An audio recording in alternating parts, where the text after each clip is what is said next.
আজকে আপনাদের সামনে আলোচনা করব বিষয় হচ্ছে আহকামুত তাহারা, মানে পবিত্রতা সম্পর্কে, পবিত্রতার বিধান সম্পর্কে আলোচনা করা হবে। এর মধ্যে অনেকগুলো জিনিস রয়েছে। তারিকুত তাহারাতে লুগাতান ওয়া ইসতিলাহান, তাহারাতের আবিধানিক অর্থ কি এবং শারঈ অর্থ কি বা ইসতিলাহি অর্থ কি, ইসলাম এই পবিত্রতাকে কতটুকু গুরুত্ব দিয়েছে। এরপরে আসবে আহকামুল ওযু, ওযুর বিধান, আহকামুল গোসল, গোসলের বিধান, আহকামুত তায়াম্মুম, তায়াম্মুমের বিধান, আহকামুল মাসহি আলাল খুফাইন, মোজার উপরে মাসা করার বিধান। অনেকগুলো বিষয় রয়েছে এখানে। পবিত্রতার মধ্যে অনেকগুলো বিষয় রয়েছে। তো আজকে আপনাদের সামনে শুধু ওযু সম্পর্কে কিছু কথা বলবো। তো এটা হয়তো শেষ করা যাবে না, ওযুর মধ্যে অনেকগুলো জিনিস রয়েছে। আর তাহারাতু লুগাতান আন-নাযাফাতু মিনাল আকদার, মানে অপবিত্র জিনিস থেকে পবিত্রতা অর্জন করা, এটা হচ্ছে তাহারতের আবিধানিক অর্থ। ইসতিলাহি অর্থ হচ্ছে রাফউল হাদাসি আই জাওয়ালুল ওয়াসফিল কায়েম বিল বাদানি আল মানিউ মিনাস সালাহ।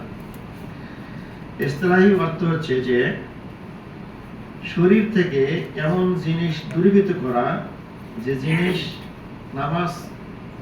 নামাজকে নিষেধ করে। শরীরে এমন জিনিস রয়েছে, এই জিনিসটা থাকার কারণে নামাজ পড়া নিষিদ্ধ হয়ে যায়।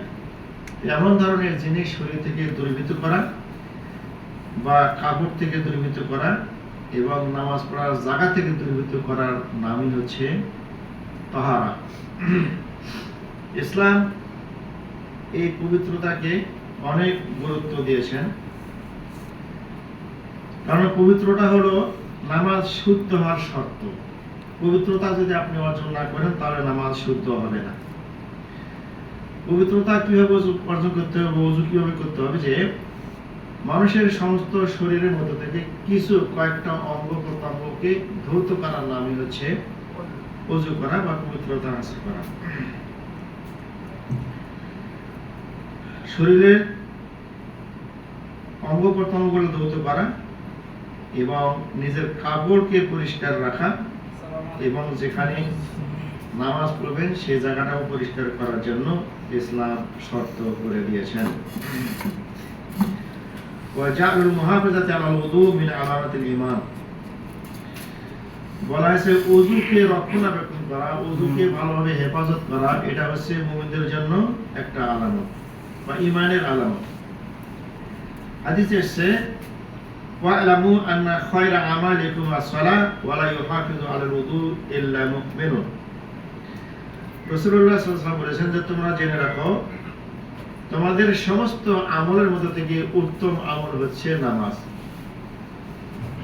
নির্দিষ্ট ওয়াক্তে বা নির্দিষ্ট টাইমে নামাজ পড়া হচ্ছে উত্তম ইবাদত। ওয়ালা ইউহাফিজু আলাল ওযু ইল্লা মুমিনুন, আর ওযুকে হেফাজতকারী ব্যক্তি হচ্ছে মুমিন। অর্থাৎ ওযুকে কেউ হেফাজত করে না, রক্ষণাবেক্ষণ করে না মুমিন ছাড়া। যারা মুমিন পাঁচ ওয়াক্ত নামাজি তারাই সুন্দরভাবে ওযু করে বা ওযুকে রক্ষণাবেক্ষণ করে। শরীয়ত উৎসাহ দিয়েছে মানুষের ভিতরকে পরিষ্কার করা এবং বাহিরকেও পরিষ্কার করা। অর্থাৎ ভিতরেও পরিষ্কার করতে হবে, পবিত্র করতে হবে এবং বাহিরেও পবিত্র করতে হবে। ভিতরটা কিভাবে আপনি পরিষ্কার করবেন? ভিতর পবিত্র করতে হবে হচ্ছে ইখলাসের দ্বারা এবং তওবার দ্বারা, ইস্তিগফারের দ্বারা এবং নিরাপদ অন্তরের দ্বারা ভিতরকে পরিষ্কার করতে হবে। ভিতর যদি আপনার হিংসা থাকে, ঘৃণা থাকে, শিরকি আমল থাকে, বিদআতি আমল থাকে, তাহলে এটা আপনার অন্তরটা পরিষ্কার হলো না, অন্তরটা পবিত্র হলো না। অন্তরকে পবিত্র করতে হবে ইখলাসের দ্বারা এবং তওবার দ্বারা, ইস্তিগফারের দ্বারা। আল্লাহ পাক বলেছেন ইন্নাল্লাহা ইউহিব্বুত তাওয়াবিন ওয়া ইউহিব্বুল মুতাতাহহিরিন, নিশ্চয় আল্লাহ রাব্বুল আলামিন তওবাকারীকে ভালোবাসেন এবং পবিত্রতা অর্জনকারীকে ভালোবাসেন। ইসলাম গুরুত্ব দিয়েছে মানুষের শরীরকে পবিত্রতা করার জন্য, যেমন জুম্মার দিনে গোসল করা, জুম্মার দিনে গোসল করা সকল ফুকাহাদের জন্য জরুরি। এরপরেও অন্যান্য যে গোসল আছে আমরা প্রতিদিন যেগুলো গোসল করি, শরীরকে পরিষ্কার রাখার জন্য গোসল করতে হয় জুম্মার দিন বা জুম্মার দিন ছাড়া। এরপরে শরীয়ত সাব্যস্ত করে দিয়েছেন নিজের দাঁতকে পরিষ্কার করা মেসওয়াকের দ্বারা, দাঁতকে পরিষ্কার করা মেসওয়াকের দ্বারা, এবং প্রত্যেকটা ওযু করার সময় এবং নামাজের সময় মেসওয়াক করা মুস্তাহাব। আপনি যখনই ওযু করবেন মেসওয়াক করবেন। দেখবেন যে সৌদিরা বিশেষ করে সবাই কিন্তু তার পকেটে মেসওয়াক রাখে, ওযু করার সময় বা নামাজে যাওয়ার সময় দু একটা ঘোষণা দিবে আগে, ঘোষণা দিয়ে তারপরে নামাজে দাঁড়াবে।